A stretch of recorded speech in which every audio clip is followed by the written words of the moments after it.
2nd, 2014 to order. Will you please join me in the Pledge of Allegiance? I pledge allegiance to the flag of the United States of America and to the republic for which it stands, one nation, under God, indivisible, with liberty and justice for all. Please call the roll. Councilmember Francisco. Here. Hart. Here. Hotchkiss. Here. Murillo. Here. Rouse. White. Mayor Snyder. Here. Okay. The speaker slips I see here is for budget issues. Is there any public comment for items not on today's agenda? I don't see any.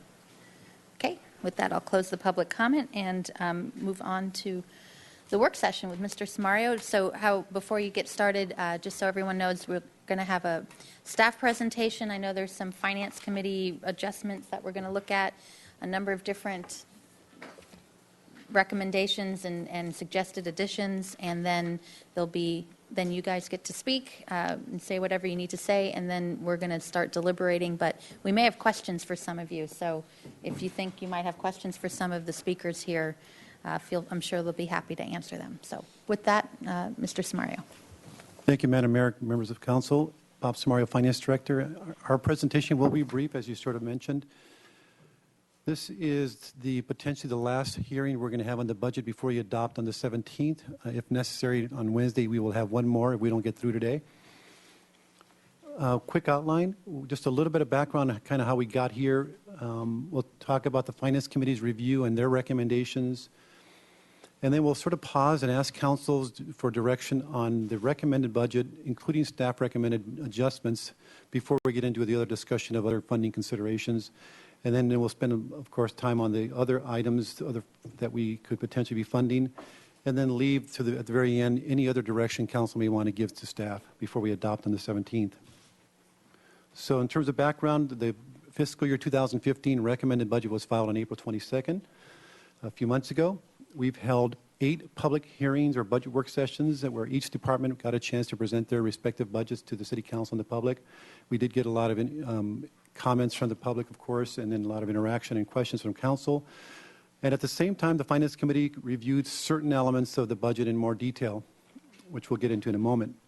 So what we presented to the Finance Committee, there were some items that weren't action items and others that were. The 3 that were action items included a review of our general fund revenue assumptions. So those are important as we build next year's budget for revenues. What are we assuming this year, particularly in our tax revenues, and what therefore are we assuming next year?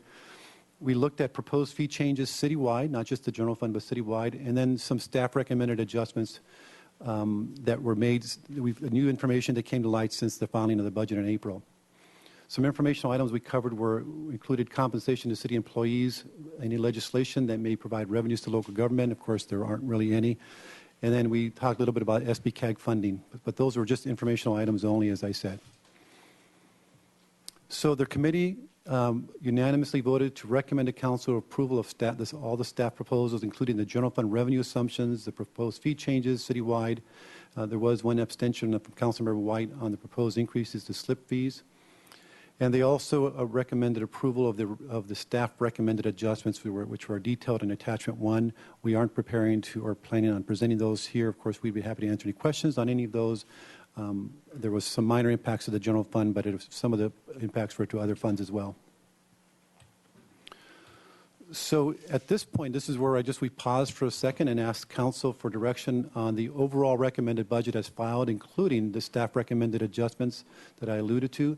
The net general fund impact of those adjustments was a reduction of the surplus by about $32,000. And then also we're looking direction on the proposed fees, not relating to utilities, because those will be covered next Tuesday or on the 10th when we have our Prop 218 hearing on water, wastewater, and trash rates. But everything else, we are looking for direction from council on everything up to this point. Any comments, Mr. Francisco? Thank you, Madam Mayor. As chairman of the Finance Committee, I just wanted to say that the recommended changes that staff brought to us, I think we all agreed were reasonable. Some of them, a large number of them actually were pro forma. And so I think all of these recommended changes are fine, and it's really other policy issues that we'll want to be discussing. Any other comments or suggestions on what Mr. Smyer is talking about here? The overall, this is not the additional changes that we'll be doing a little later, but just in general about the budget in itself, or the fees. Okay? Great, thank you. So the three categories, if you will, of additional funding considerations include service enhancement options that we as staff heard from council during the initial budget work sessions in February.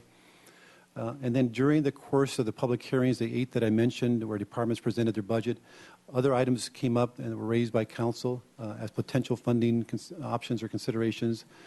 And then the third category are what we call requests from outside organizations. We received a number of letters requesting additional funding or new funding from organizations throughout the community.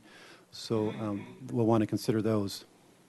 And all of these are provided for the most part in the agenda report as attachments. The service enhancement options, there was a list that we distributed on April 28th. That was a finalized list. We got it to all the council members, and the categories include at-risk youth, increased parks maintenance, public safety enhancements, urban forest management plan implementation, and increased capital support.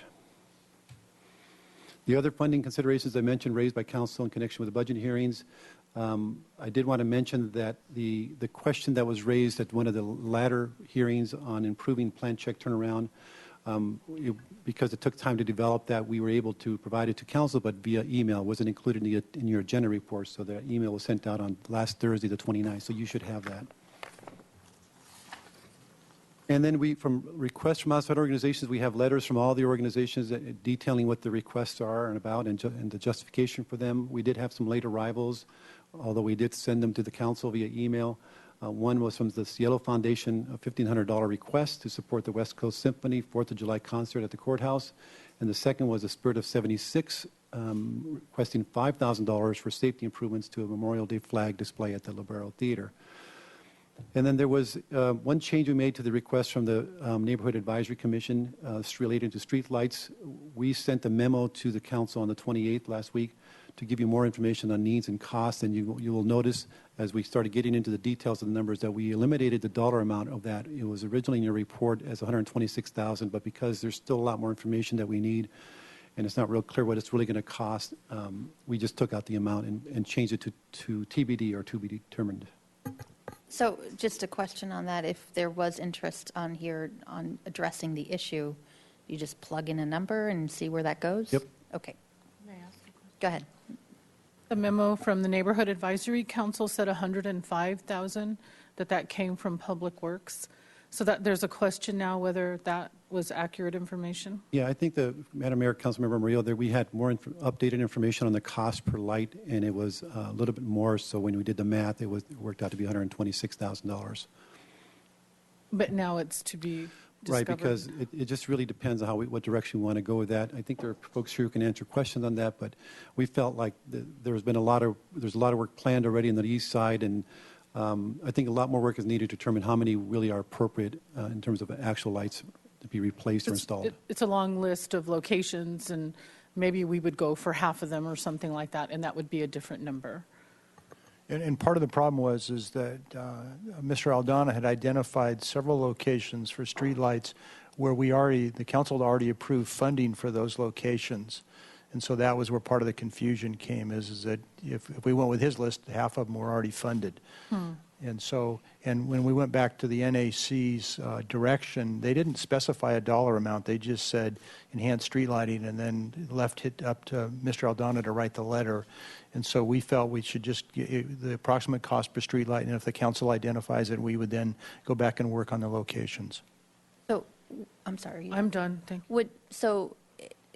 Would it be accurate to say that the request is being fulfilled because at least half of what's being requested is already funded? Yeah, although my understanding is that the Neighborhood Advisory Council would like to actually have you look at a much broader scope of street lighting. But on that initial list he gave you, approximately half of it was already in funding that the council allocated in one-time monies earlier this year. Okay. Go ahead. Yeah. So is there a way, while we carry on our discussion today, for someone to figure out which ones have been funded and which are not, so that we can take a Yeah, look at we an can- updated list? Yeah, we can provide that to you. I think we've already done that, so we can provide it okay. to you. Okay, and we can get to that when we get to looking at the funding. Okay, thank you. Please continue.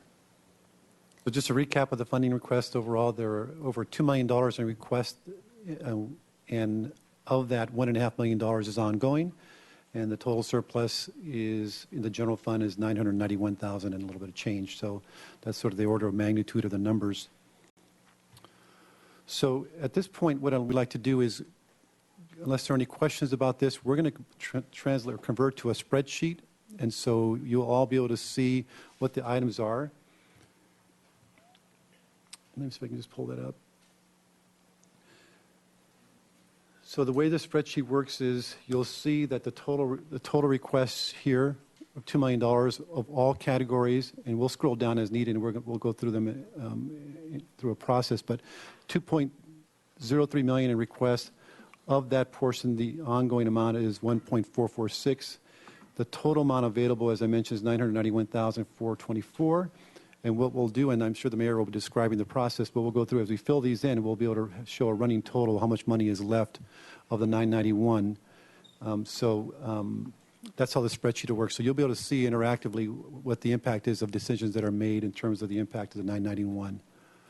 So the ongoing amount, I mean, really the decision is for FY15, but you put the ongoing amount as though it's something that then you would plug into the next Sure. 2-year financial plan? Is Sure. that the idea Yeah, here? for example, if you were going to add a police officer, that's an ongoing position and an ongoing cost. I wouldn't assume that you would want to make that a one-time item.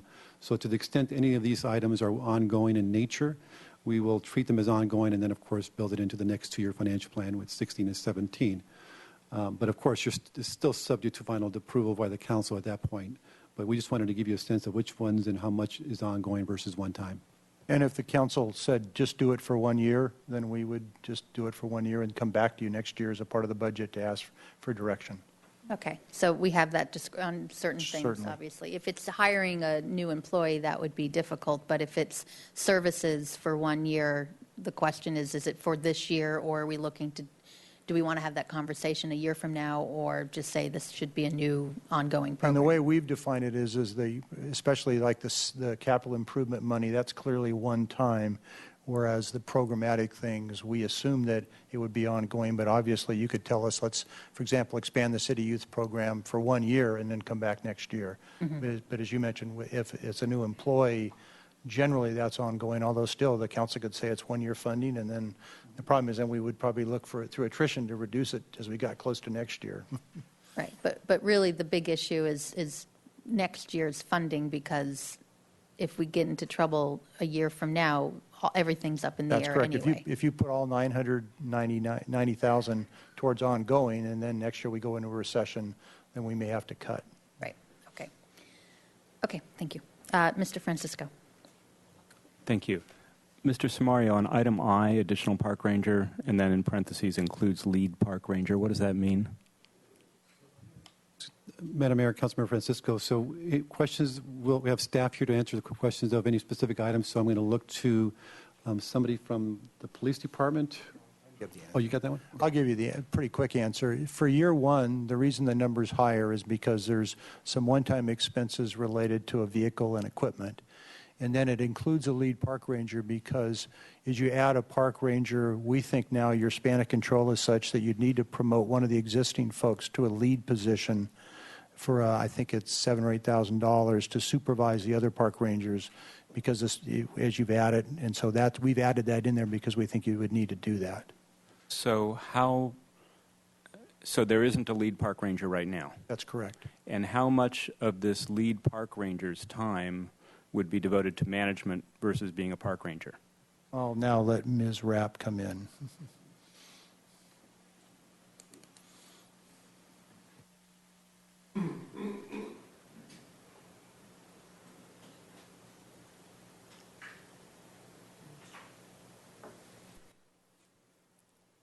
Good afternoon, Mayor and Council.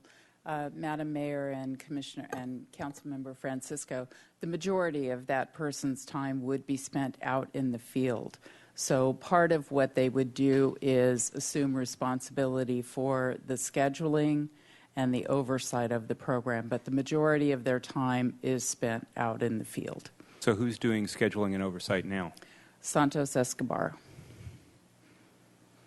And this would put us at 4 park rangers, which actually is a level of staffing that the program has not seen probably since 2004. So, and when we were structured that way, we did have the lead park ranger. Okay. And refresh my memory, was the reduction because of budgetary constraints? Yes. Okay. All right. Thank you very much. Madam Mayor? Go ahead. Just while we're on the subject, and this is a proposal to patrol the waterfront for people without homes and street people? Was that the discussion? Madam Mayor and Councilmember Murillo, the conversation did come up related to more law enforcement presence in the public areas down in the waterfront, although I believe it also came up in non-park areas. The way that we would prioritize having an additional position would be in those parks where we have more of those issues. So clearly that would be the waterfront parks, and it would also be some of the parks where we regularly have those challenges like Oak Park and occasionally some of the others. But that's where we would put the resources. A park ranger, for the public's edification, is not a law enforcement officer, but they have a law enforcement function? I'm not sure if they're considered, I think they are considered a law enforcement. They're not a police officer, so they have a badge and a uniform, which is what we find to be very effective. But even more importantly is that they work very closely with the police department and go and regularly are in radio communication with them.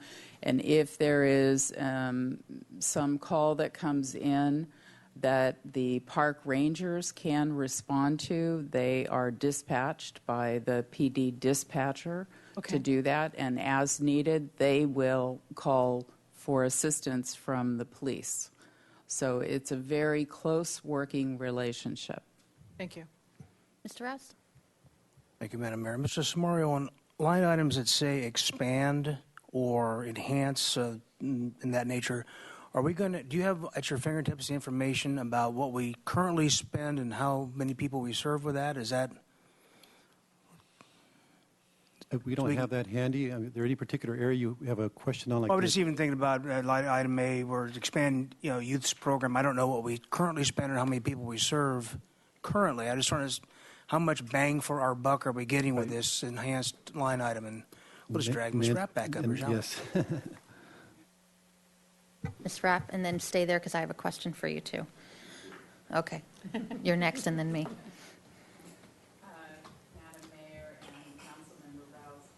Madam Mayor and Councilmember Rouse, this additional funding for the Youth Jobs Program, is that what you're asking specifically, would double the size of the program now.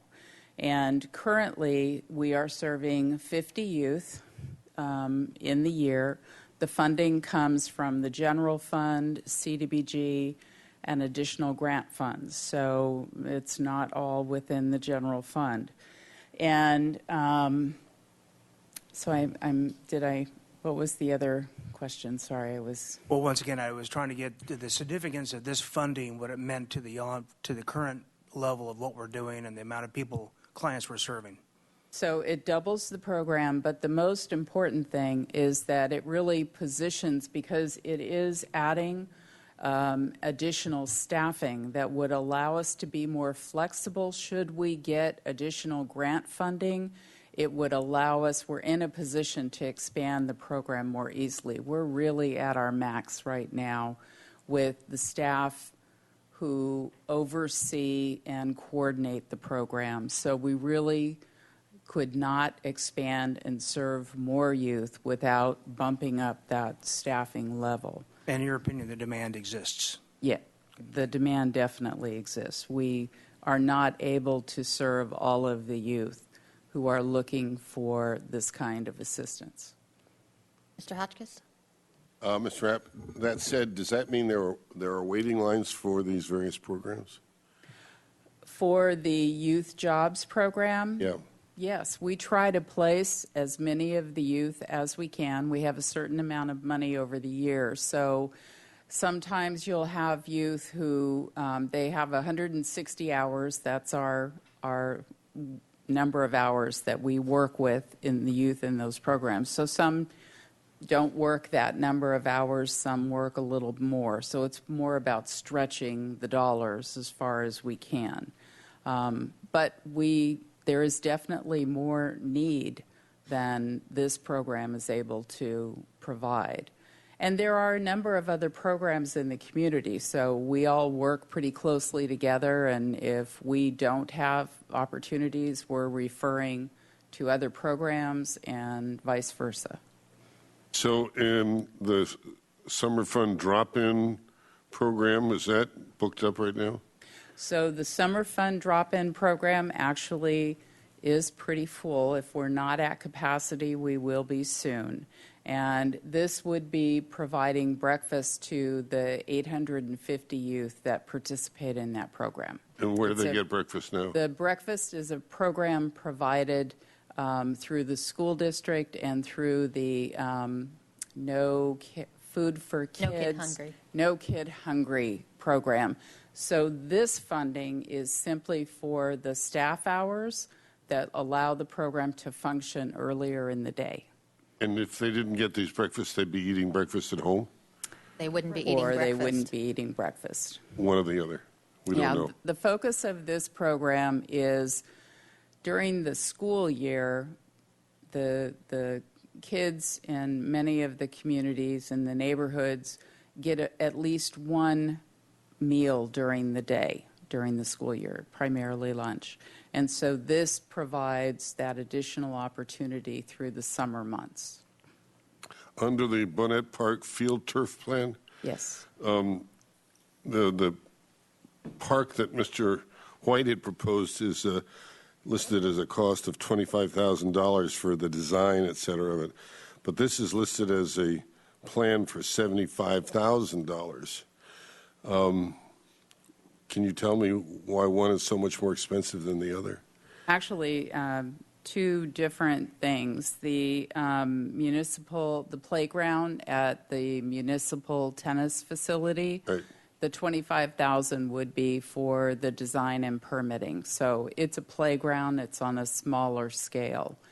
The $75,000 for Bonnet Turf and looking at options is to look at what the different feasibility is of different surfaces and what would be involved not just for installation but for long-term maintenance. And I say that very specifically because we were talking about artificial turf, which would make that field more playable, but it is not just the investment in the capital, it's how the additional cost to maintain it and then replacement. So looking at what those options are, it's in a floodplain, so we'll need to do some studies to evaluate what we can do there.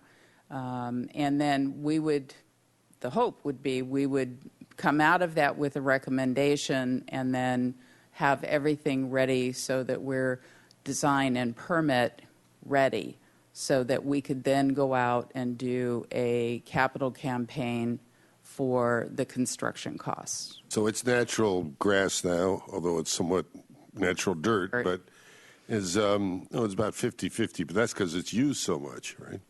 Yes, and my recommendation when we talked about this before was just putting more money into turf maintenance, closing down the field and restoring the turf. We have seen over time that the investment doesn't last more than 6 weeks. I mean, the field area is so overused that it really is a challenge. Is it irrigated or Yes. sprinkled? Yes.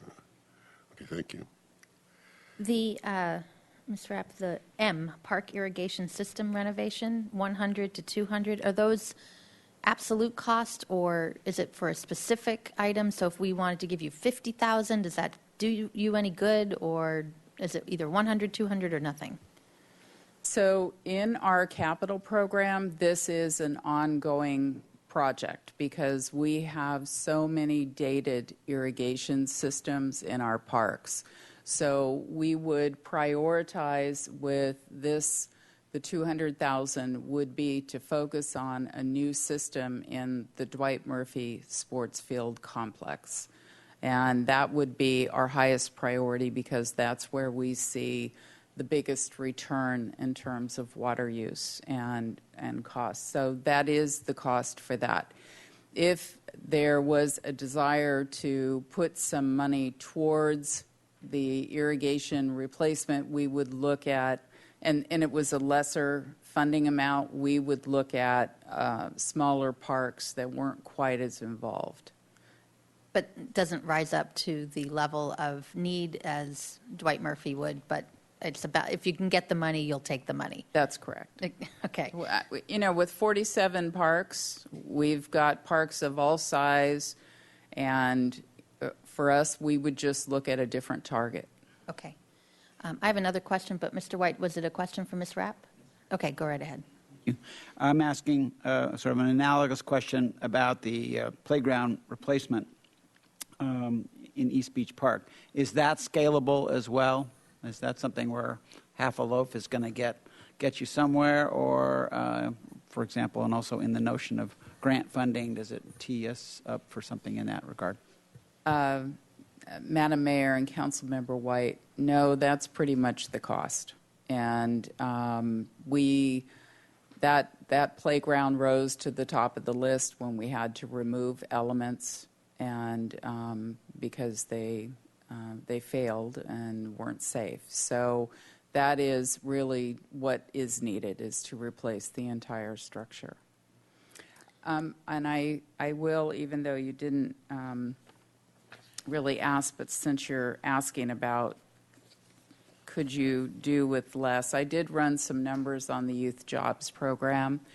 And if you wanted to look at a lower amount than the 90,000, probably we could do 25 youth, and that cost would be $53,584. If you wanted to look at doing 35 youth, it would be $68,380. Okay, so it's not like, it's not proportional to number, because it's the staffing issue. It's Yeah. the staffing cost. The majority of the cost is the salaries paid to the youth. So that is the majority of the cost. That's why you have some flexibility, but yes. Okay. Okay, and then a question not for Ms. Rapp. Item G, the increased human services grant funding, we've already allocated FY15 funding for human services grant funding. So for today, there's really nothing to decide for FY15. And I thought at that budget hearing, we can make that decision when we come back with the annual process, when we do Tier 1, Tier 2, Tier 3, and if we want to add money at that point, because it's for FY16. Ms. Gray? Madam Mayor, you are correct that the allocation process has been completed, but I believe we included in the council agenda Yes. report a sample for 25,000. If you were to give 25,000 extra this year, it shows how it would be allocated based upon the Community Development Human Services Committee's contingencies that were also approved in March. For FY15? Yes. Okay, And because that's it says attachment- TBD on the worksheet. So It's we'd be attachment 4. If you would look at attachment 4, that's for the listing of those and kind of a sample of how that 25,000 could be allocated. right. And basically, the contingency states that the top priority, the highest rated and the first priority, would get an extra 2,000 up to the amount that they requested.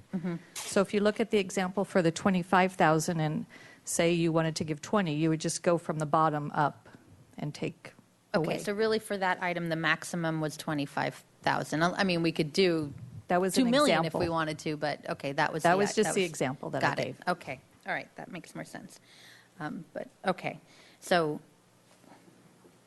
great. Any other questions before we open it to public comment? Oh, he's done? Are you, right, yes. Yes. You didn't have anything else, Right. correct? Okay. Did you have any other questions? Go ahead. Madam Mayor, just because I was the person that brought up increasing funding to the Human Services grant program, I really thought we had decided this year and we were looking to the next cycle. So, it would be nice that nonprofits do such excellent work. But if we have a lot of competition today, Right, but if you want to put more money to things that have already been, grants that have already been awarded, that's one decision. If you want more money into the next grant cycle, there's no point in having that debate today because it's not part of next year's budget. See what I'm saying? Okay. Right? I'm happy to have, and I'm probably going to agree with you at some, when we get to the point, but it's the timing of the request. Does that make, okay. Okay. So we're going to move on to public comment. I actually beforehand, just for public knowledge, so everyone's aware, I know there's a request from Casa Esperanza. On the worksheet, it's $570,640. On Friday, I had a meeting with representatives from Casa Esperanza. I had Angela Antinori from C3H there, city staff, Mr. Armstrong, Mr. Casey, Ms. Gray was there, and I invited county staff, Terry Moss-Nisich and Ms. Ball, right, Renee Ball, to the meeting where we could just discuss, because they are also potentially or planning to submit a request to the county for additional funds too, in light of their financial situation, to see what other options would be available, because I didn't want today's discussion to be a $570,640 or zero. Was there something in the middle? And we had a discussion about, and here's just potential to throw out there for consideration, of looking at this as a tiered approach, of looking at how CASA has been turning its financial ship around on some issues related to performance measures and the need for Casa Esperanza in our community. $570,000 is a big pot of money, and they actually came back at the meeting with a budget that they adopted, that it was a plug-in number, so I want to be upfront that, it's a plug-in number of $125,000, and at this meeting we discussed if that amount was then divided up, looking at part of it today and part of it coming back before the winter shelter opened, and in the meantime looking at how what's the city's role here in terms of the big picture, in terms of funding homelessness issues in general and Casa Esperanza specifically. And so I know Bob Bogle, you're going to be the first person to speak on this, and you'll be able to expand on that. But I did want to mention publicly that meeting did happen, and as just another way of looking at this application, because I was concerned personally that if it was $570,000 or zero, the answer from 4 or more might be zero. And I know that's not what I think they would want to hear, and it doesn't address the bigger issue about what's going on with Casa Esperanza. So, Mr. White, you had a light on, and I'll get to you in just a second, Mr. Bogle. Well, just because we're landing on this topic, I would appreciate a few words on the C3H request for 16232. I don't have, I'm not remembering what that request is for. Sure, and it's in your staff packet, and Ms. Antinori is speaking, so she can also address that. Okay? Yeah. Okay, so in the packet yeah. Okay, so with that, Mr. Bogle. And then after it's then Mr. Mike McGrew. Hi, good afternoon. Casa Esperanza was created in 1999 in partnership with the city and the leaders in the community to serve the homeless population in the city of Santa Barbara through our downtown location in the Milpas corridor. That partnership still exists today with Casa Esperanza providing shelter of 48,000 bed nights per year, and serving 144,000 meals to the homeless of our community. Last year alone, we transitioned 242 previously homeless individuals into housing. That is our mission, to assist the homeless of this community transition from living on the streets of Santa Barbara into stable housing. The new CASA model, which consists of a three-phase 100-day program, is offered to sober-only residents that have been widely accepted by the community and has moved CASA in the direction the city has constantly wanted. We are successfully meeting our mission on a daily basis. Since 1999, CASA has relied on funding from governmental and private sources. Our donations from private non-government sources have only averaged approximately $750,000 per year since 1999. CASA must look to government sources in equal amounts for the remainder of our funding in order to complete our annual mission. CASA has requested from the city and the county of Santa Barbara each to contribute $15.63 per bed night towards CASA's annual budget for this fiscal year and beyond. For 2014-2015, we have requested $570,000 as additional funding from the city, which is critically needed. However, as a result of meetings with the members of leadership for the city and over the past few weeks, Casa Esperanza has revised our request in a way that will allow city leadership to track CASA's performance and fund in 3 segments over the next fiscal year as we continue to deliver services that are a critical part of the city's infrastructure. The first segment would be funded by July 1, 2014 in the amount of $190,000. The second segment would be funded December 1 prior to our winter shelter program in the same amount. The third segment would be funded in April 1, 2015 in the same amount. You need to wind up, please. Today, we are asking only to be funded for segment 1 in the amount of $190,000. Before each funding segment, CASA will come before Council to provide an update on our performance and progress, answer any questions, and address any concerns. The Council will be able to monitor CASA's performance over the next 10 months to make sure CASA is on the performance track that the Council supports and make independent decisions to fund or not to fund for each segment. CASA is in partnership with the city, and we need adequate funding to be able to provide the 24-hour, 7-day-a-week services. Our services are no less important to the city than the services of the police department, fire department, and trash services. Mr. Bogle, you need to wind up. You're way past your 2 minutes. I'm almost finished. Okay. In making the streets of Santa Barbara safe and welcoming to our residents and visitors. As many as you know, I am a volunteer. As a volunteer, I have taken over 2 executive positions at Casa Esperanza, enabling Casa to save over $225,000 this fiscal year alone. My main job, in addition to providing leadership, is to make sure CASA is fully funded. Mr. Bogle, you're at 4 minutes now, so I think we got the request. So you're at, and I think we have some questions from council members, and perhaps you can incorporate the rest of your comments with those answers. So, Mr. Hotchkiss? Thank you, Madam Mayor. I'm confused. We went from 570 to 125 to, 125 to now 190. What? Is there a little disconnect there between the 190 is 1/3 of the 570, and we're requesting that in 3 segments. So this is a little different than what the mayor was talking about? The mayor was looking at a budget that we had as an internal document, and it had nothing to do with what our request was, and it was confusing that day at the meeting. I see. Okay. Well, I can answer. Well, I look forward to your comments on that, sure. Madam Mayor. I can talk about that a little more. Okay. Mr. Francisco? Thank you. And first, I appreciate the work you've done and the direction that you're moving with Casa Esperanza. You spoke about directing the services at residents of Santa Barbara. How do you define that?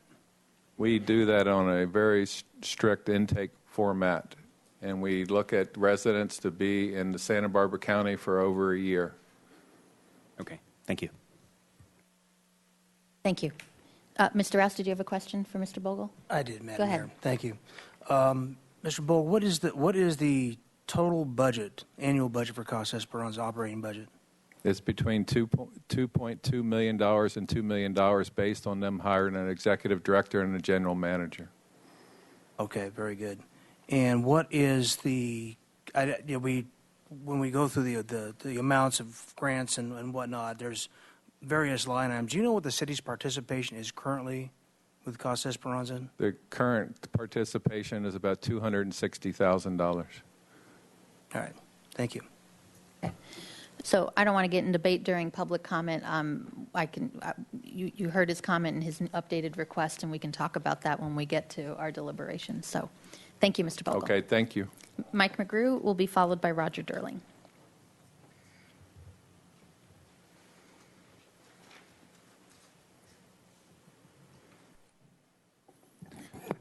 Madam Mayor, members of the council, my name is Mike McGrew. I'm the president of the Santa Barbara Police Officers Association, and we represent the frontline officers who provide the protection and public safety of the city of Santa Barbara. I'm here today on behalf of the police officers to speak about an issue that's been brought up by Councilmember Rouse, and it's regarding the use of $150,000 to possibly hire 2 security guards to patrol the downtown area of Santa Barbara. And on behalf of the officers, we wanted just to express our gratitude to Councilmember Rouse for his attention to this issue and to the public safety issues that are happening downtown. But we also do disagree with the approach of using anything other than the police officers down there in order to accomplish a safer environment. The police officers that we have are mandated post-trained, so they have training in the use of force, dealing with the mentally ill, and a lot of other issues that are most people don't have, and especially security guards or private agencies, they don't receive that training. And so what that does is it allows us to be able to better address the issues that are down there. And it creates less liability for the city. So if we were to go outside of the police department to some private services, we feel that the city could be paying more in the long run, possibly in the millions, due to a situation that could be handled inappropriately, whether intentional or not. And we also feel that the money, that the $150,000 could be used for an additional officer to be down there. So we hear what we're hearing as a cry for more police presence in the downtown area. And, we agree with that. We would like to provide that. But we feel that if money is going to be spent in this manner, that you get a person who would be able to address the situations down there. The people that are causing the problems, they're very confrontational. And there's a fine line. They know the line. They push it all the time. But the officers know how to deal with these people. They also know how to deal with the mentally ill who are out there in an appropriate way, and we can direct them to the right resources. So to have somebody from our department down there would help us have more of a coordinated approach to resolving this issue. And we just feel that it would also strengthen our department, which we would like to get back up to a good level of officers. We were at 151 before in the year 2000, and we'd like to return to at least that. FBI statistics say for a city our size, we should be at 165 officers. So thank you. We do have some questions for you. Sure. Mr. White? Thank you, Madam Mayor. Mr. McGrew, what about the yellow shirts? How do you feel the officers are interacting with them, and do they provide a complementarity to the officers? Yes, they do. They've been effective. We have a good working relationship with them. We're always in communication with them. We talk to them several times. And they're trained in to know what situations to engage in, what situations to bring police presence into. And they deal with the same people on a regular basis. So a lot of times they're an avenue for somebody to get help. And I've seen that firsthand where mentally ill or people that have a problem, they're able to help out in those situations. and that they can and sometimes do call in officers when there's an issue that was they're trained to identify a situation that's not in their purview or that's over their head, so to speak, and then they can call in police to those incidents. Yeah, and you have to understand that they're also trained by the police department. So we are the people who train them, and they also have to answer to us as well. Ms. Murillo? Thank you, Madam Mayor. I appreciate what you're saying. I, too, believe that a uniformed presence with the training, would satisfy the need, the attention that's required from all the different kinds of population that are on the street. Isla Vista uses, they say, foot patrol, but I know they're on bicycles. Just, you're so experienced. Would a foot patrol work better than a bicycle patrol? What I hear from the merchants is a car driving by is not the same as someone who's closer to the people. Sure. The personal contact of a foot patrol officer is very valuable. It's something that allows us to be able to engage the public, engage the people who live or work in a certain community area, and we're able to find out the problems more. We're more approachable that way. They're more apt to come up and say, hey, I've got a problem with a certain situation, and we do address more that way. Same thing with the bicycles. They make us more accessible, I guess, to the citizens. We've done that before with the west side and east side on the bike patrols where there was some overtime set aside, I think about $100,000. And that resolved a lot of issues in both of those neighborhoods just because of the bicycle patrol that was there. And that's something that may work here as well in downtown. One more question. Is it considered a desirable assignment from the police force, or do you like being in a car better? I'm just wondering if it's an appealing assignment to be on a foot patrol. Well, foot patrol is it's a specialty assignment, so the officers do have to apply for that. So there is interest in that. We do have officers that do apply for that position in the tactical patrol force, and so it's a sought-after position, and it's something. Everybody's got different personalities. There's some that work better than others, but I think the management can decide who's got those personalities. Thank you. I have a question as well. So it sounds like there's agreement about extra security presence, but the type on State Street in that area. And so the question then is what shape and size and who's the employer basically of that? Is that basically what I'm hearing? Is that you'd love to have additional police officers in order to do the work that's the concept of what Mr. Rouse is talking about. You just have concern about an outside contract to an outside agency. Is that the difference? Well, our concern is providing the best service that we can and who we work with. So our concern would be that we have the team, which is the police department, working on this issue rather than going outside to some security detail. Got it. Great. Thank you. Mr. Hotchkiss? Quick question, yeah. Considering that if you're in the police force, necessarily you'll maybe have preferred assignment to State Street, but if an emergency arises elsewhere, you've got to go.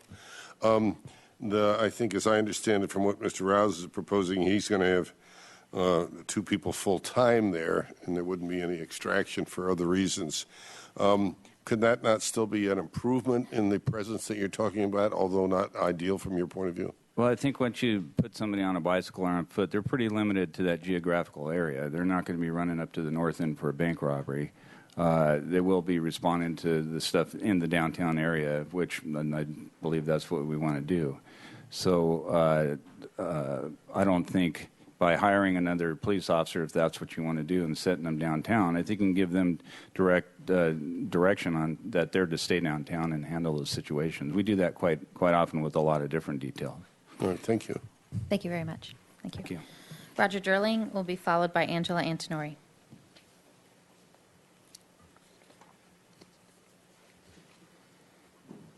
Good afternoon, Madam Mayor, council members. In 11 years running the film festival, I hadn't addressed City Council, and I did it a month ago. I like to request for an increase of $25,000 in investment from the City of Santa Barbara with the film festival.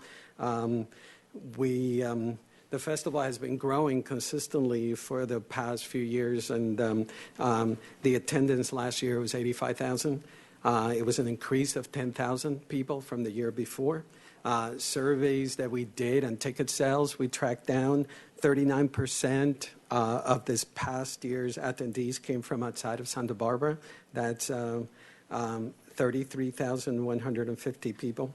In celebration of the 30th anniversary, which is this coming festival, in 2015, the festival will be expanding its dates, and we estimate that we'll bring an additional 5,000 guests to Santa Barbara.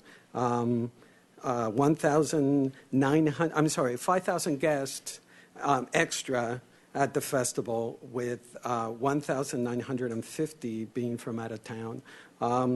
We expect the 2015 Film Festival to bring a total of 35,000 out-of-town attendees to stay and spend in the city of Santa Barbara. So we would like to see a slight increase in your investment with the festival. We're full of questions today. Mr. Hotchkiss? You go ahead. Go ahead. Hi, Mr. Mr. Hotchkiss. Darling. How do you plan to use the 25,000? Should we grant it? We would be marketing. We've been partnering with national magazines like Travel and Leisure. Their page, we'll be increased the marketing to target East Coasters and Primarily for advertising, then we're talking marketing. Thank you. Yes. Mr. Rouse? Thank you, Madam Mayor. Mr. Early, this is obviously your film festival is a fabulous asset to the whole town that time of year. What, in terms of how your budget works, how much is dependent on? I mean, you obviously have revenue through ticket sales, and you use an amazing amount of volunteers. How much of your budget is dependent upon grants and other outside funding sources? About 60% comes from grants and from corporate sponsorships, and yeah. Great. Thank you. No, thank All you. right. Angela Antonori will be followed by Ed France, and then Aaron Eckert will be the final speaker. If anyone else needs to speak, I need a speaker slip. Good afternoon, Mayor and Council. Thank you very much. I was here to speak in support of all of our partners in C3H, including the role that Casa Esperanza has played in our overall structure. One of the things that's been happening with C3H in particular is our overall efforts and successes around the Milpas community. Hopefully you've seen and received a lot of feedback around the more collaborative relationship and the functional relationship between Milpas and Casa and the rest of our partners. We're really looking forward in the coming year for our next point in time count, which will look at all the people throughout the county that are counted in, who are experiencing homelessness. We're going to be utilizing some new data and research approaches in order to be able to prioritize funding for services that are actually needed in that work. In doing that, coordinated entry systems will be put in place, and Casa Esperanza will play a key role in that effort for us in your jurisdiction. I think there was a question from Councilmember White about the additional allocation. Sue Gray, who's on our Executive Oversight Committee, can provide more detail if needed. What we've done is to try to make sure that all of the cities as well as the county are contributing to C3H efforts in a proportional share for the effort that is being done. So as we're doing regional approaches like that, which is Milpas, you are aware it's a pretty intensive process. And so based on the proportion of the people counted on the point-in-time count from January 2013, that was how that allocation was determined. And so that allocation would be based on the population of people in your local catchment area, the city of Santa Barbara. So I don't know if Sue wants to add anything to that. Letters of request were sent to all of the cities and the county based on that regional proportional share. Thank you. Mr. White, did you want to continue? And so letters of request went out to all the jurisdictions. Did the other jurisdictions respond with the... I was just actually replying to an email right now from the County Housing Authority, who's also bringing this before their commission for their contribution as well. So that's the only one I know of that is a confirmed additional request in addition to the City Housing Authority.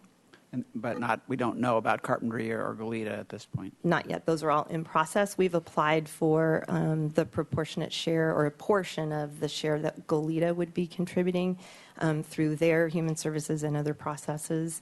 It's an interesting place to put us in because we do not want to be competing so much in the direct service provision, but rather adding value and helping support the provision of those services. I know that members of our policy council are meeting with private partners as well so that we can maintain the public-private partnership.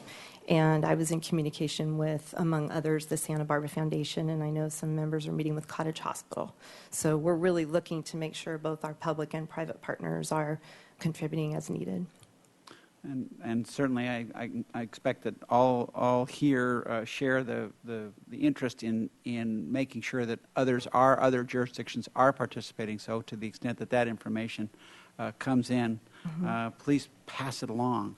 Mm-hmm. Thank you. And again, one of the things that I think would be useful for you to know is we're scheduled to do the next point in time count and vulnerability index process in January. So we're backing up from there, and then the proportionality would be reexamined based on that particular count. So we want that count to be as accurate and as well done as possible for everybody. Ms. Murillo also has a question for you. Ms. Antonori, would it be helpful to you if today the Santa Barbara City Council agreed to our allocation, and then you could go to the other jurisdictions and say, look, Santa Barbara stepped up? I would really like to commend the efforts that Santa Barbara has made, and your policy council members that represent the city council are Councilmember Francisco and Mayor Schneider, as you know, and you've participated and attended. I think Councilmember Hart's been there as well. Really appreciate the support. Sue Gray has shown a lot of leadership for our processes and tried to work with the integrity and the expectations that you have had in alignment. So just really want to thank Jim Armstrong and Paul Casey and Sue for their support and engagement with us. So yes, of course, that would be wonderful. Thank you. Ed France.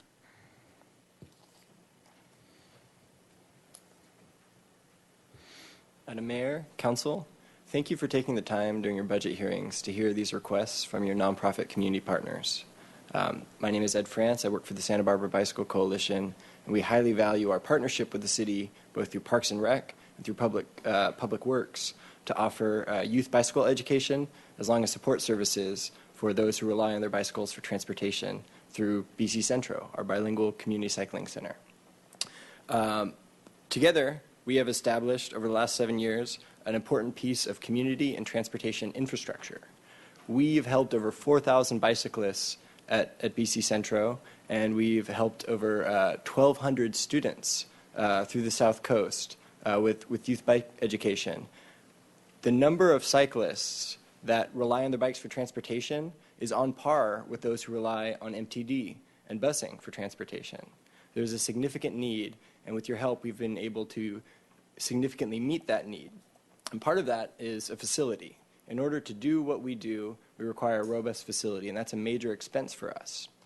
The Bicycle Coalition has faced a potential doubling in the cost of our lease or the risk of even losing our facility. And as a result, we have made the decision to acquire our facility and we are currently in escrow in order to sustain our current cost of occupancy. In other words, by buying our building, we can lock in at our current effective rental rates compared to total cost of occupancy. We are securing $1.2 million in financing and down payment. We are there. We are very close. We are within the last $100,000 of this goal. As part of closing that $100,000 gap, we're coming to you, our partners, and asking for $50,000 in order to help us secure our facility and continue our operations along with the city and other partners in the South Coast through Measure A, continue our community services into the future. Thank you. I have a question for you. You currently apply for and receive Measure A funding either through the city here or through SBCAG as a general entity. Do you know how much Measure A funds? Approximately $70,000 a year. Yes. And would having this building Well, how, Measure A can't be used for capital buildings, it has to be used for programs. So Absolutely. not like we can just give you some Measure A money. So how would that money be better, could it be better utilized with you owning this building versus having to lease it? Or, I guess I'm trying to look at what the investment is from the city's end if we're already giving Measure A money for services that you're providing. So- and how would this connect to that? One way to answer that question would be we would face an approximate increase of $20,000 a year and potentially actually have a disruption in our program if we were forced to relocate. And again, face with a future site $20,000 more a year, as we're amongst the least expensive facilities in Santa Barbara. So basically, we're asking $50,000 now to avoid that cost increase for programming into the future. Okay, thank you. Mr. Francisco, you had a question? Yes, thank you, Mr. France, how do the services that your operation there offers, how do those services differ from what a bicycle shop offers? So our services are very distinct from what a bicycle shop offers in that we do not provide repairs for people. We do not sell new bicycles. We assist and basically offer Skillshare, DIY bike repair to those who primarily are lower income. In fact, we have received community development block grant funding in the past and tracked that, and the vast majority, over 80%, are low-income users. And these are people who rely on their bicycles for transportation. So when they have something wrong with their bike, they either ride it or they are in a predicament.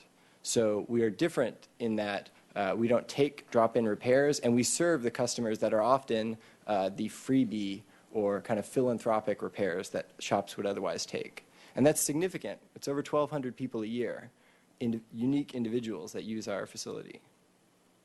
Thank you. Great. Thank you. Aaron Eckert. Good afternoon, Madam Mayor and members of the council. I'm Erin Eckert. I'm the Executive Director of Jody House Brain Injury Support Center.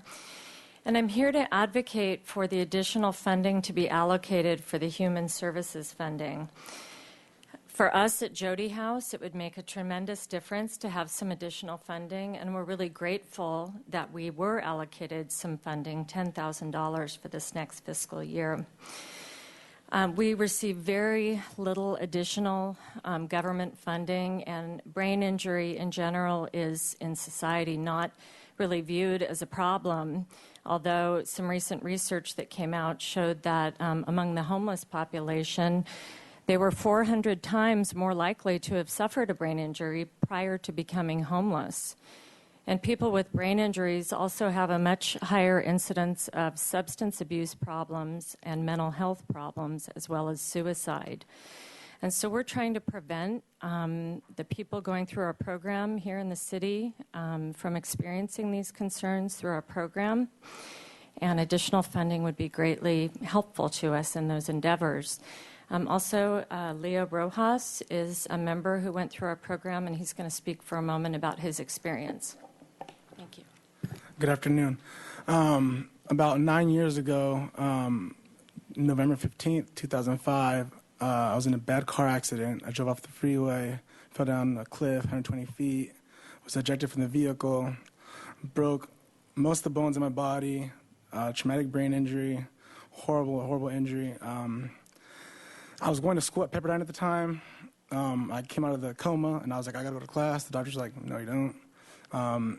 And I really didn't know what to do. And then I got in touch with Jody House, and they got me back into school. I graduated from Antioch. Through all their programs and everything that they offer, they built my self-esteem. And I just became a better person. I have a daughter now. I'm a good father. I'm sober. And Jody House has really been there as a support system, just as much as like my family, friends. Everyone there has just helped me. And I'd like to thank Aaron also now that I'm here.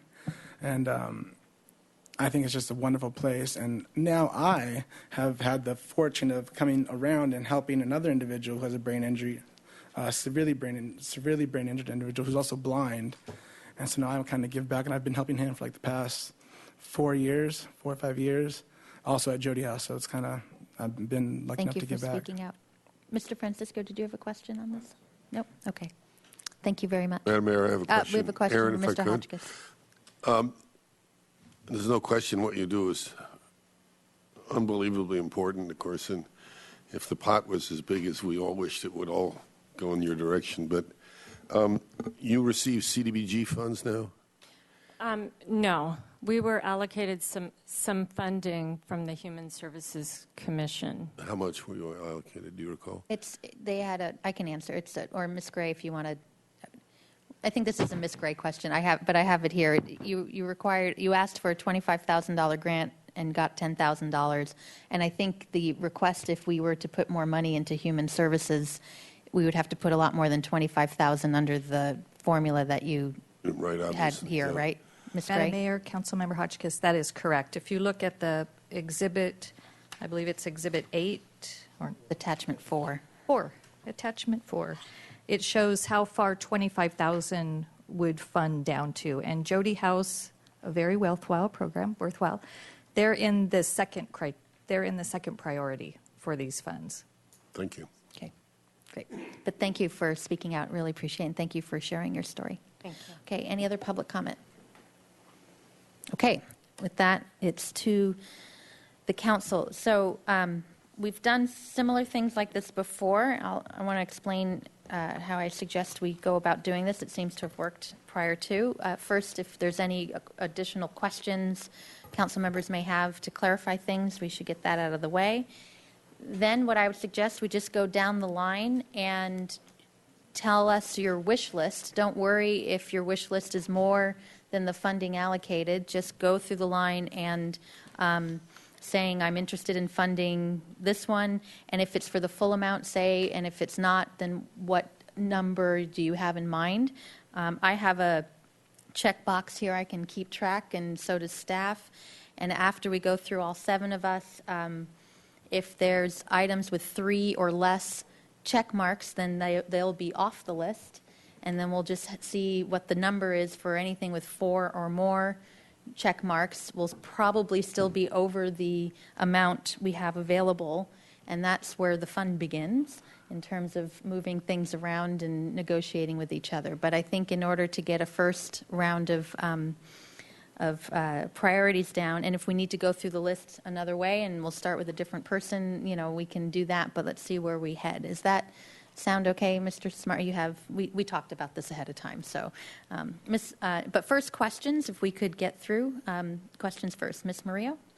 Madam Mayor, I wanted to make a pitch for my living wage request. Is this the time for that? Pitches and questions are good, yes. Okay. I'm the liaison to the Living Wage Committee, and there's concerns that some of the vendors that the city works with, that they may not be paying the living wage that they're supposed to when the vendor provides services to the city of Santa Barbara. And I believe that $3,500 a year is a modest request, and it's a way to let all the vendors know that we are looking through the books, we're keeping an eye on what they're doing, and it's a matter of making sure that these workers who are doing service for the city are being paid a living wage and being respected. And I would really appreciate support for my request. Thank you. If I could, may I ask Ms. Murillo a question? Is there evidence that it's not being followed now, do you know? There's a hunch that human nature is, will try to go for profit rather than do the right thing.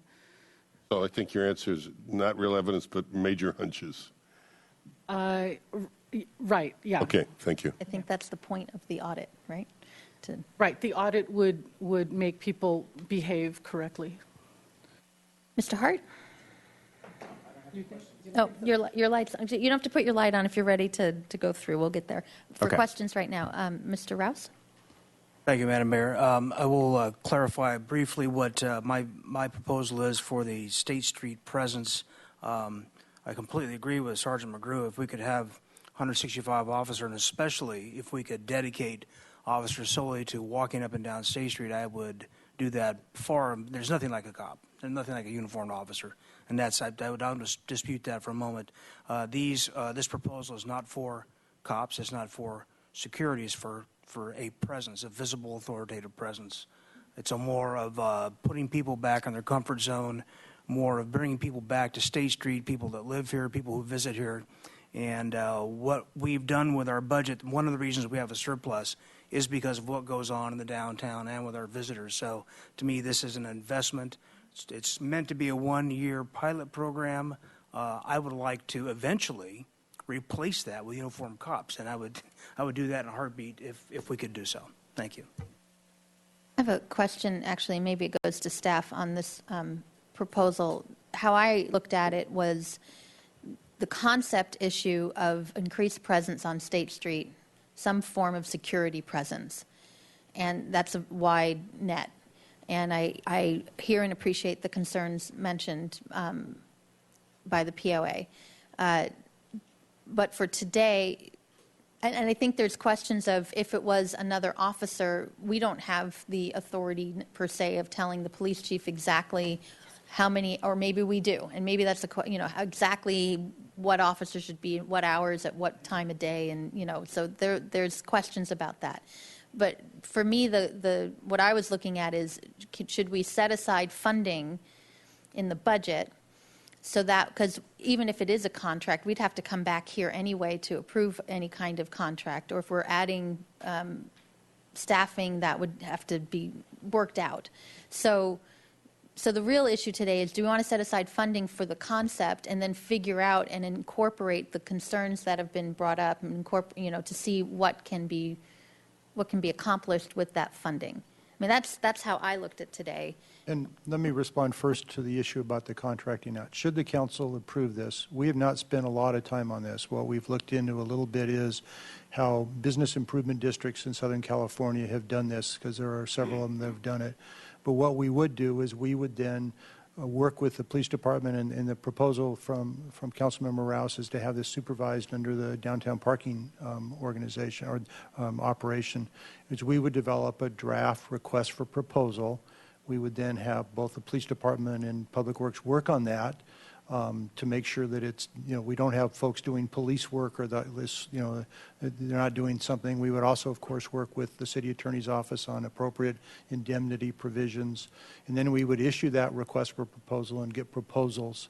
And then we would, and we would consult with council probably on the draft proposal before we sent it out.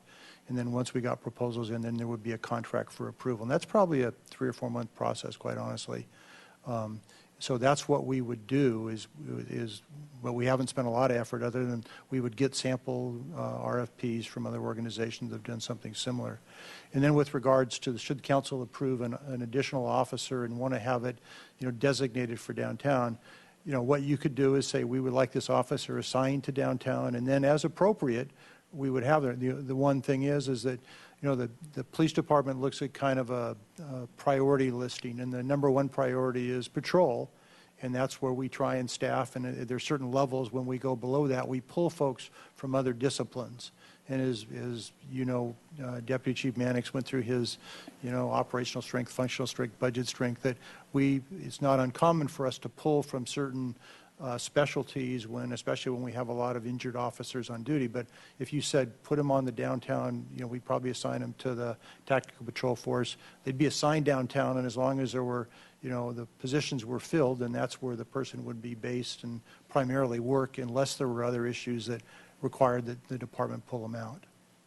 But couldn't also a scenario be, I know Mr. White mentioned the yellow shirts, which had its current capacity up to date, but that could change. The job description could change. It could still be a part of the police department or reporting to the police department as opposed to an outside agency. I think, would that be part of the conversation? Another part of the conversation is if you said instead of going with an outside contract, you want to double the number of yellow shirts, and then we'd take a different approach and work with the police department and do that.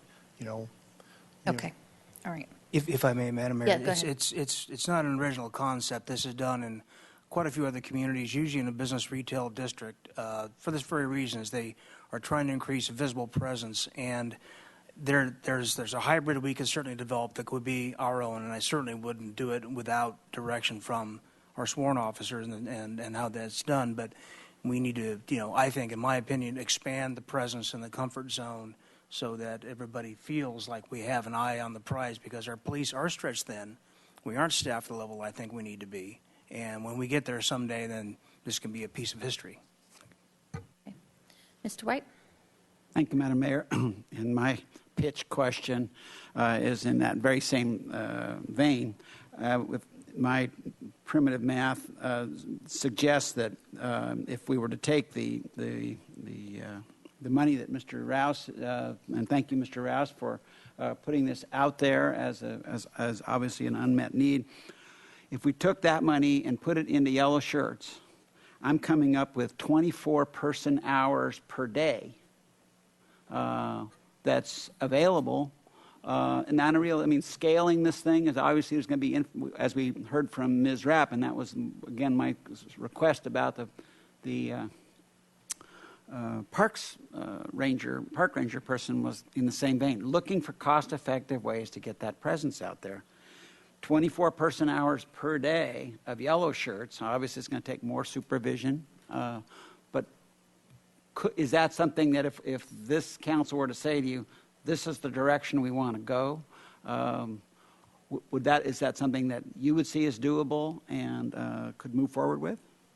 My initial response is that the cost per hour for the community liaison positions is lower than what Councilmember Rouse has proposed. However, I do think at some point, and we're not that far off, if you get to a certain number of those hourly employees, you've got to have, we would have to supplement the police department with supervision, because right now that's a lot, especially because they're 1,000-hour employees. They're at the pay rate that we have there, you tend to have a fairly high rate of turnover, training cost, and so if you said, put $150,000 more into that program, I'd have to come back with the police department and look at, okay, what additional supervision would it take and training, and again, you're going to have a relatively high level of turnover there. The benefit of a contract is that you hire a company and you pay for that. That's why the hourly rate's higher, is you're paying for them to do the supervision and guarantee you that you're going to have those folks on the street every day because you've got it through a contract. Well, anyway, so that in terms of the pitch, I appreciate that there are lots of infrastructure, so to speak, overhead costs associated with it, but I think that it starts to address a concern that Mr. McGrew was alluding to, and that it's still, I can tell you that in the years now that I think it's been in the years that I've been on council that the yellow shirt and blue shirt program has evolved, and this had been more of the vision that I have had of how that program could work, and scaling it up substantially. It would, from my perspective, be a stronger program. Even if we needed to invest in, I know we'll be talking about an additional officer, that starts to make more sense to me as, okay, there's the overhead, there's the supervision. And so that combination at least works better for me, from my perspective, than the sort of the full security firm side of this. But I also want to say I also agree with Mr. Rouse about the need for this upping the ante on State Street in particular for changing the tone there and getting it back to the State Street that I knew and loved as a youngster. Ms. Murillo, you have a question? I wanted to offer some thoughts to Councilmember White, if I may. Ever since I've been on council, and even before that, I hear people talk about Officer Bob Casey. I'm sorry, maybe he had another rank, Bob Casey, and how he walked on State Street, and he was a uniformed presence. He had relationships with the merchants and the children and the teens on State Street. I am addressing you, Councilmember White. And so if there's support for another officer, if we ask the police department to dedicate a police officer to a new officer to downtown, that frees up another officer to do other patrol or other issues. And what I'm hearing specifically about our nomads or the urban travelers is that they're a tough bunch, and they do aggressive panhandling. And as much as I support medical marijuana use, they're not supposed to be smoking it on State Street. And they frighten people because they're young and they're strong. So I guess I'm just arguing, amazingly, for a new. If there's going to be a new officer, let that officer be a community service face and a tough character to when needed on State Street. As you're addressing me, I'm presumed to say what I'm looking at is this 24 person hours per day. It's that lots of hours that is the thing that interests me, and the backup, and as I say, the infrastructure behind that. And I know that's a big deal. Mr. Armstrong's point about turnover and hiring and training and all that is a valid one. But it's that lots of hours available day in and day out that's going to make a big difference. We don't even know if it has one vote yet. So let's see if it gets, you want to make one final, this is your proposal, Mr. Rouse, if you want to make one Madam Mayor. last comment Well, it's on it. actually following up on what you said, and that's the idea is to not so much invent exactly what the program is going to be today and who's going to do it, how it's going to be run. As Madam Mayor pointed out, it's about setting the money aside so we have the capacity to do, I think, what we all agree with, is to have extra presence on State Street. So I think that's the main point for today. Thank you. Okay. Mr. Hart.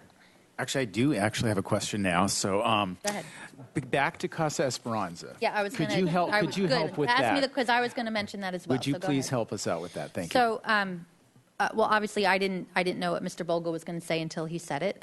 So, as I understood his updated request, I think it was splitting up the $570,640 in 3 segments, but in the same fiscal year. So really, it's $570,640. He was just asking for a third of it July 1, a third of it later, and a third of it later. But in terms of our decision making, if we were to comply with that request, we would have to put in the full 570 today. So that's that if I'm understanding the request there. So the meeting that was had, again, my intent behind the meeting was to figure out also to have a conversation with the county and seeing where they were and their process, and they're updating all of different departments that either in kind through staffing or through direct contributions to CASA, how much that goes, and so they're working with the county on that level. And my intent was, I just personally did not see 4 or more of us going for $570,000, given everything else here. So what's another alternative?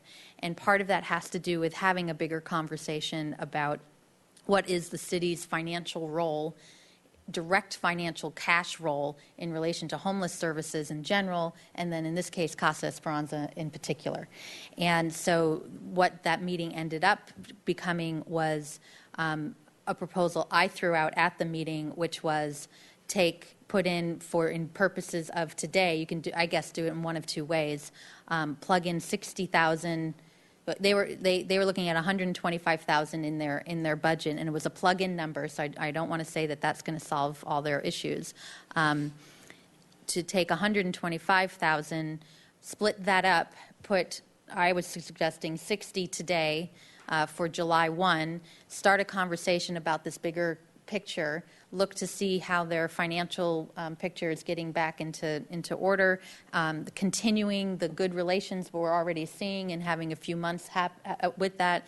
Come back before the winter shelter and see if there's see at that point if there's another 65,000 or a whole nother number that we could decide. It would be a general fund allocation to go towards Casa Esperanza. But I think that conversation needs to happen first. The city already gives about close to $200,000, $180,000 or so today in various sources directly to Casa Esperanza. So so this request is 2 times more than what we're currently giving. And to make that big leap, I just felt, just gauging the sense of everything else, that would be a big ask. And yet wanting to acknowledge the good work that Casa Esperanza does and significant impact it would have if they were not able to provide those services. So So that was where that meeting came from. Obviously, Mr. Vogel has a budget in front of him, and he's trying to do everything he can to meet that budget. But as I hear, no ASCII, no Getty. So, but this was, I thought, just another approach that came out of that meeting, and it's up to 4 more of us to decide how to handle it. Well, I just really appreciate that additional explanation. This is a super challenging request because of the sheer scale of it in terms of the amount of money that we have available. So I appreciate your creativity. I appreciate you reaching out, to our partners at the county and with the folks at Casa Esperanza to see if there's something that we can do. And I think that what you're suggesting makes a lot of sense to me. Okay. So I'll just do one last pitch for $5,000 for the 3rd annual Santa Barbara Family Day and Health Fair that wasn't brought up. It's one piece of about $25,000 from multiple stakeholders, including the county, Cottage Hospital, and a number of other nonprofits and foundations that are putting in for really getting to families this time on the west side at Bonnet Park, healthcare services that they normally don't get. And I think some of the grant funding from outside agencies are expecting the city to put in some funding. That was their expectation when they pledged their funding. So, Mr. Francisco. Thank you, Madam Mayor. Since we're doing promotional tours here. Yes. As liaison to all of the design review boards, I would like to suggest that we support the proposal to restore the very modest stipends that we give to people who serve on those boards. And the reason I suggest that is I realized when we went into the recession and we were looking for every possibility to save money, that made perfect sense. We ask a great deal of the people who volunteer on those design review boards, and the very small amount of money that we give them to compensate them for the time that they spend on those boards, it's not only a sign of respect, it also helps them in terms of being able to classify their expenses related to that volunteer work as tax deductible.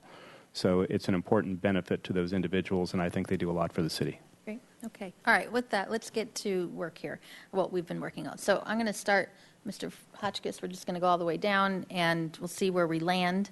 Again, just do your full wish list. Don't worry about the total, and we'll see what has 4 or more votes at this point. Okay, starting at the top, Madam Mayor, expand city youth jobs by 50%. That would be $53,000 approximately. Next down, item E, increase contract landscape maintenance for $65,000. That's an ongoing cost. Item F, renovation of landscape beds to reduce water use and maintenance. Also, that's 50 and 50. And for both of those, I would say if you've just looked around now, we're starting to see the browning of Santa Barbara. And it sure would be good if we could do something to improve that while also saving water. Item G, additional sworn police officer. I think I heard, I hope universal or unanimous support for that here. We'd actually wish we could have more than one, but certainly that one. Then jump down to other funding considerations. Item C, community service officers, the so-called Rouse proposal. I think that that's supportable with a caveat that you brought up of really what we're doing is saying we want to do something, we're not dead sure what it is, but we'll call it this right now and then refine it down the line. I think that's important. I suggest that it should be a one-time cost, not ongoing, because we need to review it and then decide down the line if it should be ongoing. So accountability is important there. I agree with Mr. Francisco. Item E, design review board stipends. Those folks do work hard. This is not much money, but it will let them know that we really appreciate what they've done and hopefully encourage them to continue in that regard. Item F, plan check turnaround. We'll have, it looks like a very minor item here, but it could have enormous effect on getting projects through the mill, and I think would be greatly appreciated by the development community and the construction community. Okay, item K, Casa Esperanza. This is the tough one. I think Mr. Vogel knows he's not going to get what he totally asked for, but I would suggest that we do $100,000 now and look at that 6 months from now and ask them to tell us how it's going and show that they are doing meaningful things besides asking governments for money. I do want to say, though, that I've been to CASA a couple of times, and I really admire what you're trying to do. You don't turn the Titanic on a dime. So, but clearly there's a new spirit there, and thank you very much for doing that. And finally, item R, Spirit of 76. I think it's wonderful that they can do that flag. It looks great. And if it's $5,000 for safety purposes, we sure ought to give it. That total comes to about $600,000, I believe. Well, good, you have room to grow. Okay, I'm just kidding. Mr. White. Thank you, Madam Mayor. So I'm proposing $53,000 for A, full funding for B and C, 15 for the West Side Culinary project, full funding of E and F. K, I'm proposing $15,000 for what I'll call the Adopt a Tree program during the drought. Replacing the playground equipment for $100,000. So full funding of L. $50,000 for street pavement support, and $50,000 for city facilities maintenance. Full funding of A in the next other funding considerations. B, the Bonnet Park plan. The Rouse plan. D, the Design Review Board stipends. The plan check turnaround. The living wage audits. $10,000 for BC Centro. $60,000 for Casa Esperanza. Full funding for L. Funding $5,000 for community choice aggregation. $20,000 for film festival. $10,000 for the LED lights in P. $20,000 for helpline. $5,000 for the Spirit of 76, and $20,000 for summer solstice. Mr. Rouse? Thank you, Madam Mayor. I'm woefully over budget here, but we'll give it a shot. I propose from item A, $53,000. Item B, $15,000. Item C, $10,000. Item E, the $65,000 for the. You said item B15? Item B15, item C, $10,000. So you don't care about the 824? I just wanted, is that? 824, okay. Okay, well, I'm just My little fingers being- only work so fast. Okay, Okay, 824. all Thank right. you, Madam Mayor.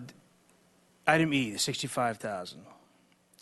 Item G, is additional sworn police officer 145,807. Item I, 121,415. You could just say full funding. I just thought you were, Okay. when you said 15,000 earlier, I thought you were saying, is that less than full funding, or, okay. Okay. I'm sorry. Item J, full funding. Item L, 100 full funding. Item M, $100,000. Other funding considerations. Item A, $5,000. Item B, $75,000. Item C, full funding. Item D, full funding. Item E, full funding. Item F, full funding. Working my way down to item K, $125,000. Item L, full funding. Item N, full funding. Item P, $63,000. And item S, $25,000. Okay, Ms. Murillo? Mr. Samario, can you scroll so the audience can see the other items down there? I thought maybe that might help since they've been staring at the other ones.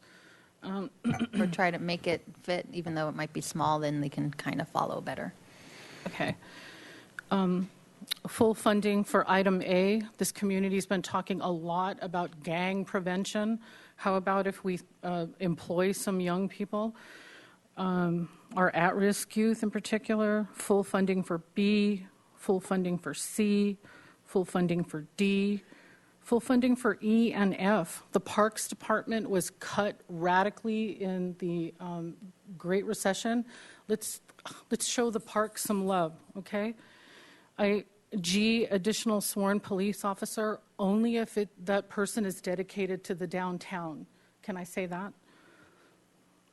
No on a community liaison officer, since I'm going for the whole enchilada with the police officer. Full funding on the park ranger. Didn't we say on the tree master plan we could do half of that this year? So what's half of 85? 42? So 42,000 on that one.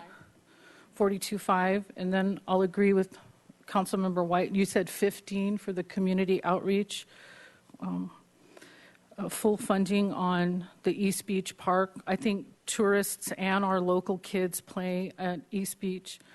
The irrigation system, that's just for Dwight Murphy. Is that what I heard? And you did say you could do it less than the whole on that one, or no? Okay, so 100,000 on that? Okay, okay. So what are you suggesting? 100,000 on M. Full funding on other funding considerations A. Full funding on B, Bonet Park. Another area that we've been ignoring, and let's show Bonet Park some love. I'm sorry, Councilmember Rouse, I really want an officer down there, please. No offense to you. Yes, full funding on D, a new little park over on the east side, also underserved. Yes, money for our design review board people who work so hard. Full funding on F.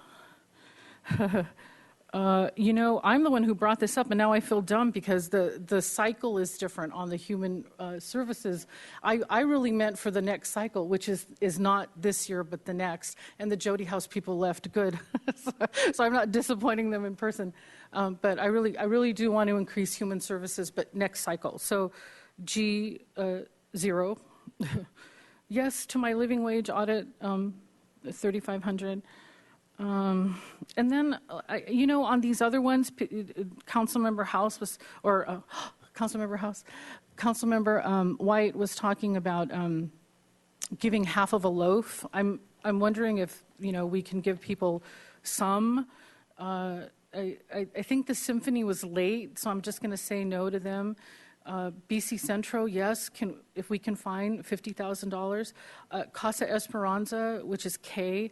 I believe the government should support our homeless shelter. Who else is going to do it? I'll go for 190 on that one, since I think that was what the request was for this budget cycle. Fully fund the request, that's modest, $16,000 for the Central Coast Seat 3H. Yes, for community choice aggregation study, that's a response to climate change. It's just the planet Earth. Okay, let's go for that one, 5,000. Film festival, 20,000. The neighborhood advisory council lighting, 50,000. The 211 helpline, again, helping low-income families. That actually servicing the low-income families helps with gang prevention. So full funding on the 211, 28,000, and summer solstice, 41,000. Mr. Francisco? Thank you, Madam Mayor. Before I go into this, I have one question concerning the 41,000 for the summer solstice. Is there anyone here who can tell me how that was supposed to be allocated? What that does? My understanding is that's just base support for their kind of fixed operating costs during the year. And there is a letter from Ms. Bratton in there, but that's my understanding. Okay. All right. Thank you. So I don't feel compelled to use all of this surplus that we have in front of us. Maybe I'll go along with some other things later. But I would say, obviously, to me, what's most important is our infrastructure and our public safety. So in the first section, I would support, and when I say I support something, I mean full funding unless I say otherwise. I would support E, the increase in contract landscape maintenance. G, the additional police officer. I, the additional park ranger.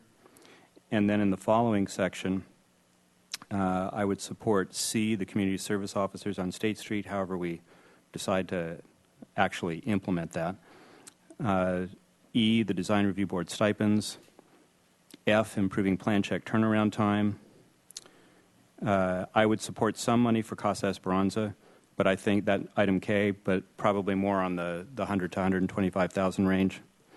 I would support some extra funding for the film festival. Item R, the Memorial Day flag, and some amount of money for summer solstice. I'm not quite sure which. I'd like to know more details about that. But I think solstice is an important celebration, and I think it's worth the city supporting it. Mr. Hart? Well, A, B, C, and D, the programs for at-risk youth and youth in general, I would fully support full funding for those 4 items.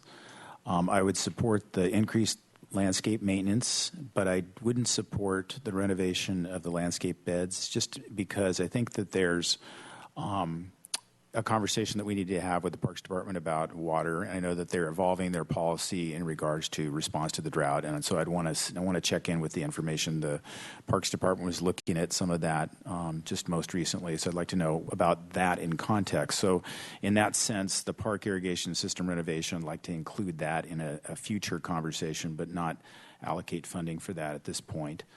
I agree that having an additional sworn officer on State Street is important, and I think the council should speak to it that clearly and that directly to the chief, that we really want to see that officer, a visible presence, because I think that's the most important thing. What I'm hearing from the business community is a visible presence of an officer is the best solution to that problem.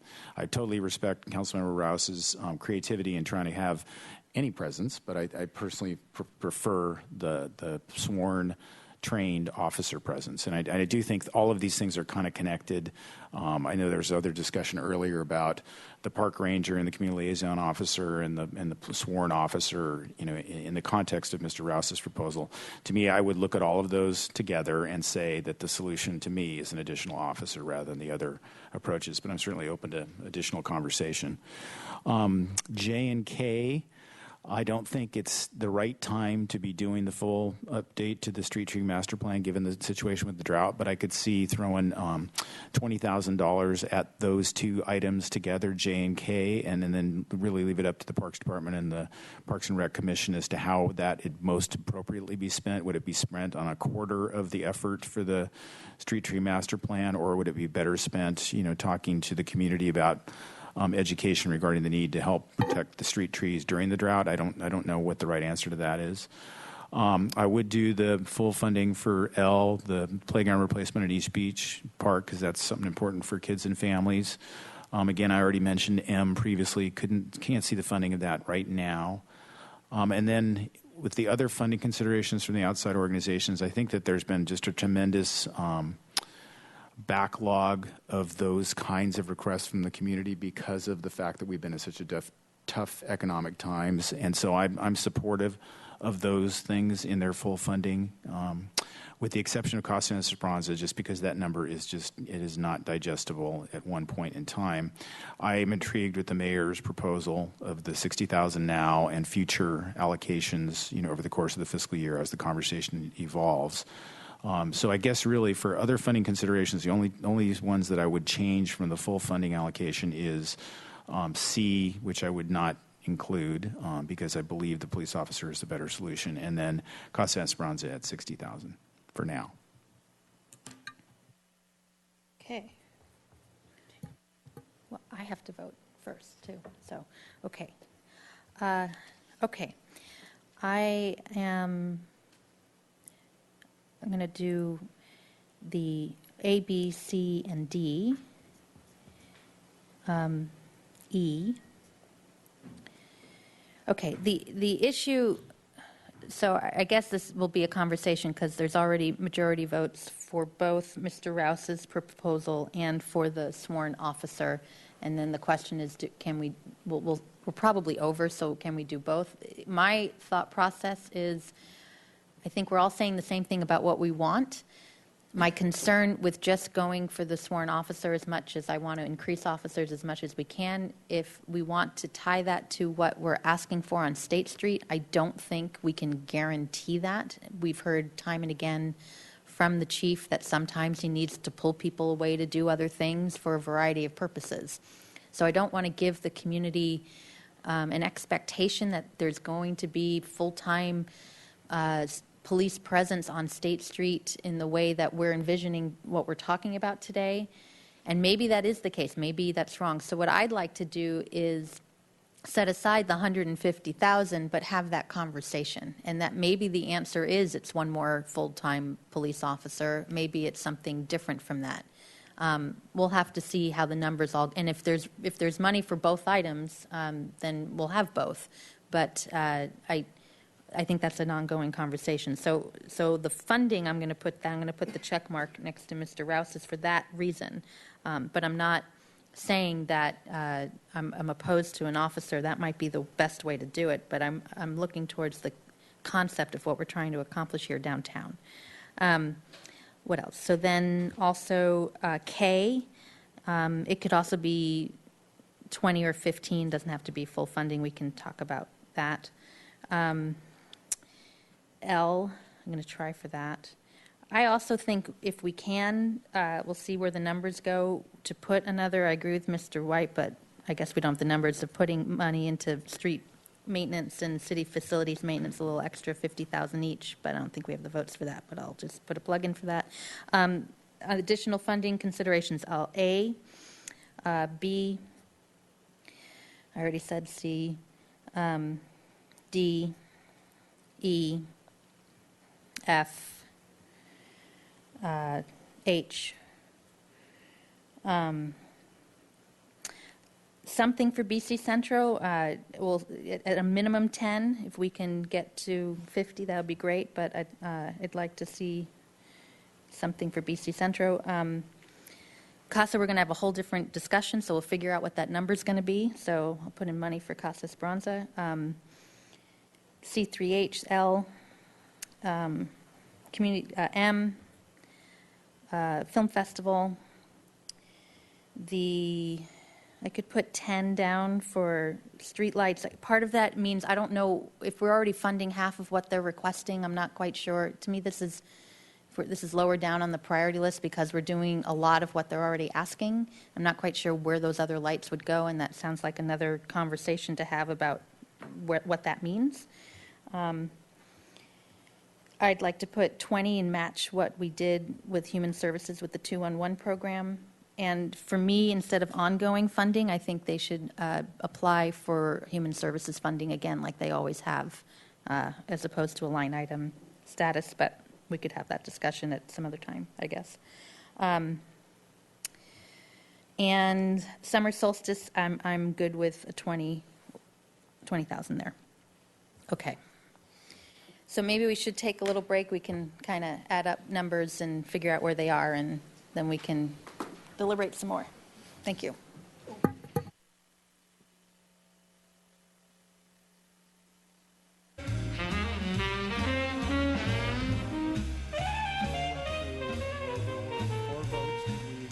On the list because in many cases several of you had different opinions about the amount. We tried to pick something in the middle or close, but I'll be honest with you, we had so many different notes of your desires. We just did the best we can, so that would be the area you may want to make sure that if we didn't put the full funding amount, but we tried to do the best we could.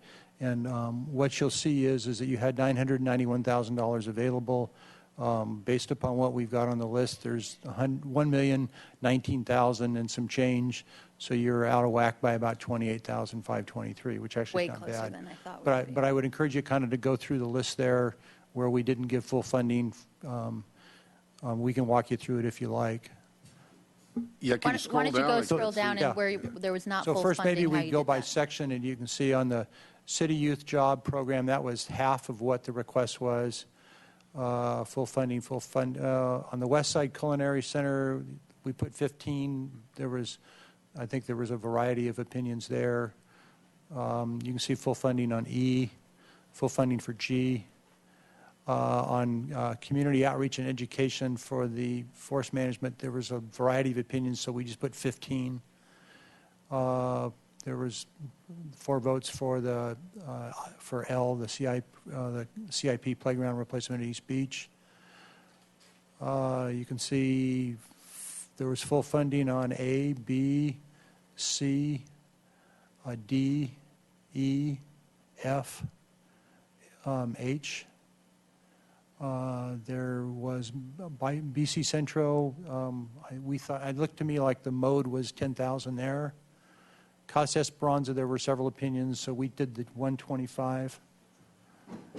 Full funding for L, M, and N at 25.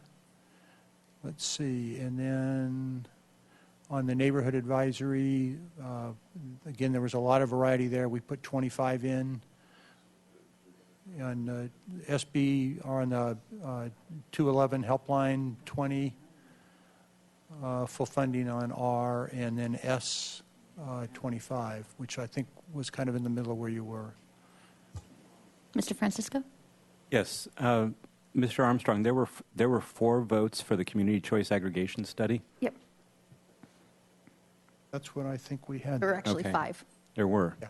Well, I'd like to say something about that. I know community choice aggregation has been something that CEC has been excited about for years. CEC is a very successful fundraising organization, and I think they can probably fund their own study on this. But that's just my opinion. I think the request was to match the county $5,000 to do the study, and we need the county participation in making this work. It was very different than their original proposal, which was for significantly more money, which would have had, I think, the same kind of conversation. Mr. Hotchkiss? So, Madam Mayor, are we now trying to shave 28,000 off of this, or whatever the difference is? $28,523. Do we have, at some source, $28,523? That's, I guess, the first question. Is there $28,523 of fudge somewhere in there? You could reduce the council appropriated reserve, which is slightly over $400,000. That would make life easy. May I? The bed tax projections are always conservative, and they always come in higher. You know, if we go for this, we're going to have the money for it, right? The only thing I would say on the bed tax is if you look in your council, the adjustments that we recommended, we actually upped it because we had a problem with the PERS estimate. So we upped it by, I think, 150 or 125. Okay, whatever. I'm willing Already, to go yeah. for the appropriate, what were you talking about, the council? Appropriated reserve. Thank you. Am I correct in the assumption about the Casa Esperanza funding that also includes a conversation, as was discussed, about what's the next? I mean, this is one-time funding. This is not ongoing funding, or is it ongoing funding? I think My recommendation would be that we do as we discussed at the meeting we had, and that is that you allocate it out. We would come up with an agreement, at least half of it, and then we have a serious discussion with Casa Esperanza and the county about, the state of Casa Esperanza before you allocate the second half. I really think it's important that we get a better feel for what's going on at Casa Esperanza, especially in light of the discussion today. so. They get the 125 in 2 installments, and we'd have that discussion prior to the winter shelter That would be my recommendation. That was what the meeting was about, but I wanted to make sure if that was in alignment with what my colleagues are. Very much so. Okay. Okay. So if we wanted to do, any other questions on any of the other number? I had a question. If you could scroll up just a little bit. What was my question? Okay, never mind. No, I answered it. Okay. So if we can either try to find 28,523, or if there's a motion to adjust the allocated, was it the allocated reserve, the appropriated reserve by that amount to add to this, that would also, we'll see how that goes. So move. Okay, is there a second to that? Okay, I'll second. That's what you want, Kathy, I think, right? I think so. I said the sworn officer only if it was in the downtown area, but there was enough support for an additional officer, even if I withdrew that. We're taking your direction that the officer would be assigned downtown. And so that's where we're taking your direction. And the only time it would go away from downtown is if we had, other issues with our functional strength where we had to move them. But I think we get the sense of the council is that not to be assigned to patrol, not to be assigned to investigations, to be assigned to a detail that works exclusively downtown. So I would be happy with that, Madam Mayor. That seems to be what people want. But then we also are working with $150,000 related to some other kind of patrol or support resources downtown. Okay. And that would have to come back to council anyway for any kind of final approval. That's going to need a lot of work. Yeah, okay. But the officer increase could happen as of July 1, well, the recruitment and all that. That's correct. Okay. Mr. Francisco? Thank you. So as I see it, this new officer, this is no different than beat coordinators. Beat coordinators have assigned areas. This officer is going to have an assigned area. That's correct. And as far as the other money is concerned, we're showing it as a continuing expense. But what I see here is we're putting in $150,000 and saying, what can we do in terms of a civilian security officer solution, see how it works, evaluate it at the end of the year. We haven't decided to make this an ongoing expense yet. We're going to try it and see what happens. Right. So That's the proposal. Okay. Okay, we know what the motion is. All in favor? Aye. Great. Well, thank you all for staying. And the official budget won't be adopted till the 17th, but these changes will be incorporated in it. And with that, this work session is adjourned. Thank you.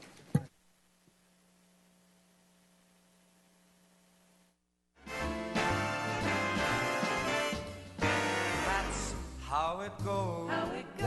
When you feel so sad, you feel so low.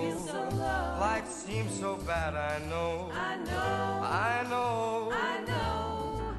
That's how it goes. That's how it goes. You may think it's funny, but it always shows. Try to hide it, honey, oh no. It shows. That's how it goes. Some people say